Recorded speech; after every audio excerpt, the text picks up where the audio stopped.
What did you want to be when you grew up? I think initially some sort of savior in the field of firefighter, ambulance driver, cop, anything with sirens probably. And what do you do now? I do a couple things. I'm a part-time flight attendant for WestJet, and I own a restaurant called the Cider House. What is your favorite trait in yourself? My heart. I love to give. I think that's pretty special. It's definitely my favorite, and maybe selfishly, it makes me feel great to give, so I love that. Making people laugh, giving them hugs. Yeah, giving something. What is the scariest thing you've ever done?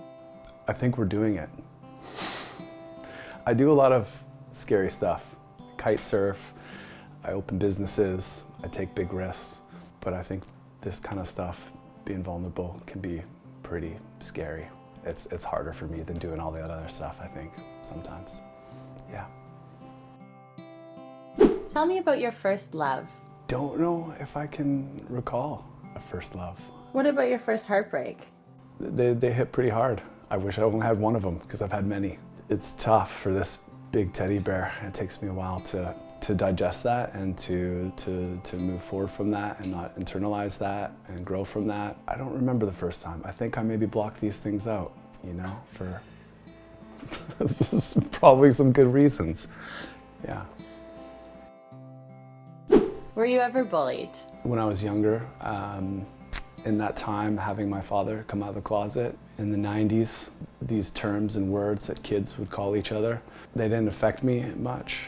And then when I found out about my father, then they hit me differently, right? So that stands out for me. And how did it affect you? It hurt, you know, it's my dad, and he was a good dad.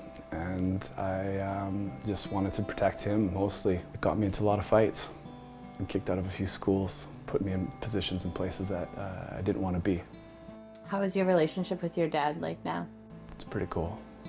My dad, I mean, it changed my life as well. It made, you know, such a positive impact on me and made me open to a lot of other things and realization that people and things aren't always what they seem. And to have somebody have to overcome some of the things that you have to in your life, yeah, it's good. You know, we have a pretty tight relationship. He's pretty fun. He's pretty cool. He's great. He lives in Miami. We get in trouble together a lot. He's got a big heart and he's a good man. What was the hardest decision you've ever had to make? The hardest decisions I've ever had to make just always come back to potentially love and partnerships and human connection. And mostly, I guess, the harder ones would be to create a disconnect or a boundary or leave someone. Those seem to be the hardest decisions for me to make. They're questionable. Did I do the right thing? Am I losing something? Those stick out the most. Business decisions, trips, all those things aren't hard to make. They're not. What risk would you take if you knew you couldn't fail? I don't think any. That's part of the risk, is failure. For me personally, that gives me, I think that's what gives people the drive, is having a little bit of risk on it. And if it just was easy, I personally wouldn't do it. I like the thrill, the excitement, you know? Yeah, I'm gonna stick with the, it's not a risk if you don't fail. If you were to die tomorrow, do you have any regrets? I mean, there's a lot of things I want to see and a lot of places I want to go, but I've had a lot more opportunities and experiences than a lot of people in the world, so I'm blessed and gracious and grateful for that. So, but digging a little deeper, what would I regret? I'm like, well, falling in love, having a love and having a family. But I've turned the tone of like that, and like I can have family. I could be a mentor to somebody younger than me. It doesn't have to be my child. I don't need to procreate, you know, where the kind of the path that I want to be right now, whether that's with my niece or someone else's child. There's been a lot of people in my life that haven't been my parents, a lot, that have given me pretty special tools. Who is a person that really changed your life? It chokes me up thinking about it because, yeah, I've had to lean on them a few times, a lot of times as a child, younger. And then now in my, my adulthood, my uncle and my aunt, I have two of them that are pretty special. My mom's youngest sister and my dad's youngest brother. They've been absolute pinnacles in my life, in my growth, and I'm super, super tight with them and grateful for them. And yeah, those two. What words were said to you in life that cut the deepest? You're chubby. I think honestly the ones that cut deepest were my own self-doubt. I think growing up as a young boy, not having pops around, figuring stuff out in that regard, school and the education system for me didn't work very well. I would always kind of think that I was dumb.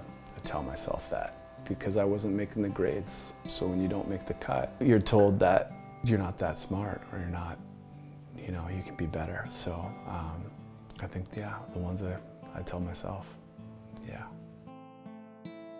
What's a belief that you hold that many people may disagree with?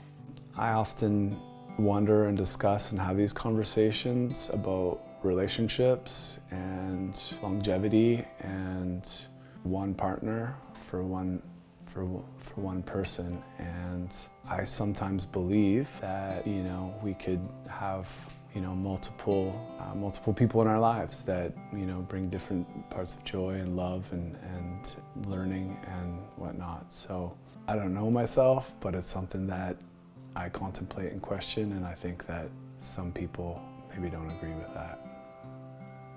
Yeah. What's something you feel shame around? I don't feel shameful of a lot of things, but I've made some poor decisions in my life, but I actually don't know if I feel super shameful for them. Initially I do, but I think that I also understand and know that maybe those were things that I thought were okay at the time, and that they were learned or a behavior that I maybe followed and thought was okay. So initially, shame for some of those decisions, but in the end of the day, I don't feel that shameful for anything. I've made some shitty decisions and fucking hurt some people, but I didn't do it intentionally or maliciously. I maybe knew it was wrong when I was doing it, but I didn't fucking build this, or did I? I didn't. Over time, right? I was given it. And I've got the tools that I have, and some of them are gonna bust and break, and some of them are gonna work really well and be well oiled. So, yeah.